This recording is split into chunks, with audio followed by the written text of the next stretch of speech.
friggin' scrubs. I know you didn't know Gandalf could look this friggin' good. Although I have to say, I think Gandalf's let himself go a little bit. You know, you have one piece of candy and you say that's just one piece of candy, and then you're weeks later and you're looking like this and wondering where you all went wrong. But don't let my good looks and charm fool you. Today is a very special video that will be answering all of your questions. Today is a Q&A video, especially on Patreon. If you're not on Patreon, it's $1 a month. That's $12 whole for a year.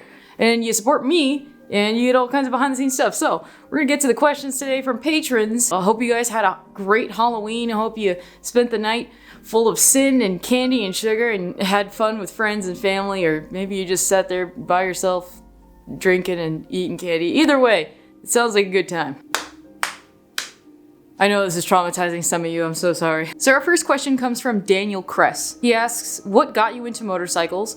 Is your family supportive? And what's your most favorite aspect of the motorcycle experience? I want to do this without getting hair? How do you guys do it? You just get your hair and everything, or everything just gets in your hair. So what got me into motorcycles was when I met my boyfriend about 8 or 9 years ago.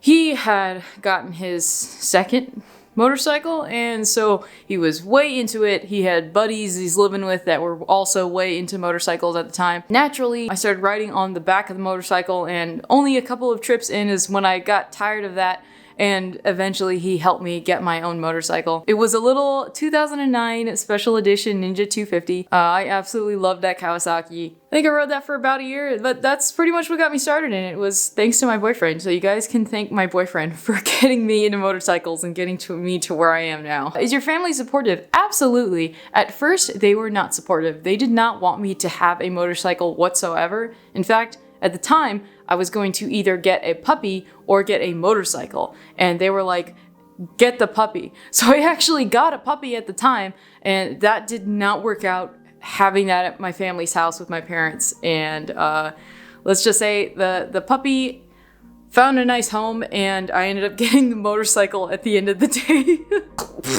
Oh God. Just gets in my mouth. This is terrible. And the final part of his question, what's your most favorite aspect of the motorcycle experience? I have a lot of favorite parts. Obviously the riding and going on long trips and being able to just like hit the road and go wherever. Like packing up my bike and doing that New York trip. That was so freaking eye-opening and incredible. I think that like doing long trips, going anywhere, feeling like a cowboy is pretty much tied with being able to do like custom bikes, and like the rat bike, it sort of being this art piece. And I love making stuff. I love doing art. So this is just an extended way for me to be creative. Thank you for your question. So next we have Badger at 1911 who asks, how many bikes have you owned? I think I've had actually quite a few bikes now. I've had the 2009 Kawasaki Ninja 250. I then got a 2001 Suzuki Bandit 1200 Naked. Then I bought the 1998 Harley-Davidson Sportster 883. I bought the last Rat Bandit I did. That was another 2001 Suzuki Bandit 1200. Oh man, I'm not sure where I had a Honda Shadow very briefly. If you guys who have been subscribed to me for a while, I made like one video on trying to fix that bike. I got what would be now the third Bandit. And then the Dyna. Oh, and the Triumph Speed Triple. I do the math, calculating, using my wizard of magical mind. 5, 6, 7. I can't brain. I need more Red Bull. Thanks for your question, Badger. Next we have Circus Bear Moto, who asks an excellent question. What would be your ideal bike to have during a zombie apocalypse? Now, obviously, I would love to have a Suzuki Bandit as an apocalypse bike because I know so much about them and how to fix them and maintenance them. However, it is big, it is loud, and it's heavy, and I don't think its off-roading capabilities would be very good, which I feel that I want that ability, and maybe I will do something to this eventually where I can take it more off-road.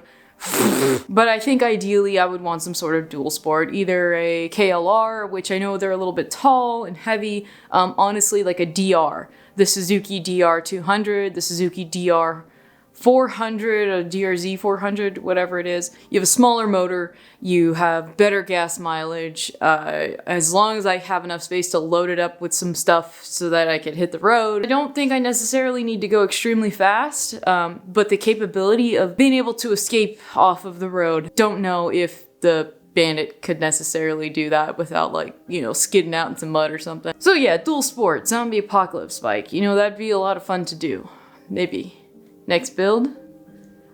Maybe. Next, we have Smokey Devan. He asks, have you considered getting a dual sport and taking up dirt riding? Since you love wasteland bikes so much, it would be a perfect fit. And I agree, 100%. I tried to do dirt riding. I actually have a video on Patreon of when I bought a dirt bike, and I've been dirt riding once. I had a little Yamaha TTR 230 very briefly. I actually ended up totally just flipping that bike. I picked it up for really cheap, fixed it up, and sold it for so much that it helped me buy the Harley. What I noticed most about doing the dirt riding on the TTR was that it just hurt my knee way too much.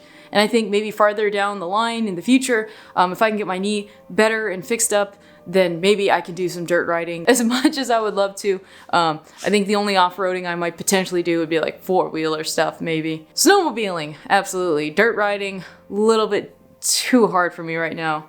I really don't want to hurt myself more. But I think doing a dual sport would be like the perfect in-between of being able to do super light trails, off-roading stuff, not getting too crazy. Like, I'm not trying to climb up crazy hills. Right now we got a lot going on with these projects, but soon that's gonna happen. Thank you for your question. Lastly, we have Scootin' Yinzer, who asks, what's your favorite type of ride? Scenic twisties, country roads, group rides, etc. I like riding by myself. The more that I ride with other people, the more I enjoy riding by myself. Basically, long rides where I'm doing a trip far away, going on an adventure. I find twisties to be a lot of fun, but until I know the road, I usually take it pretty slow. But even then, just going slow and casual that's my jam right there. I'll do that all day on the dyna. But that's gonna do it for our questions. So thank you so much to my patrons for all your support. If you would like to be in the next Q&A video, like I said, link down in the description to my Patreon. Well, thank you for watching this Q&A video.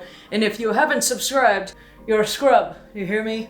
An absolute scrub. If I've offended your eyes or scarred you in any way, please like this video. If you could never look at Gandalf or Lord of the Rings the same way ever again, you're welcome. If you have anything nasty to say about the way that I look right now, you can keep it to yourself, because I'm gonna keep eating pizza and Snickers and living my best life. The reality is that you're just jealous, because I drink soda pop, and you don't. What a miserable existence. If you've made it this far in the video, I don't know what you're doing with your life. It's okay, because I also don't know what I'm doing with my life.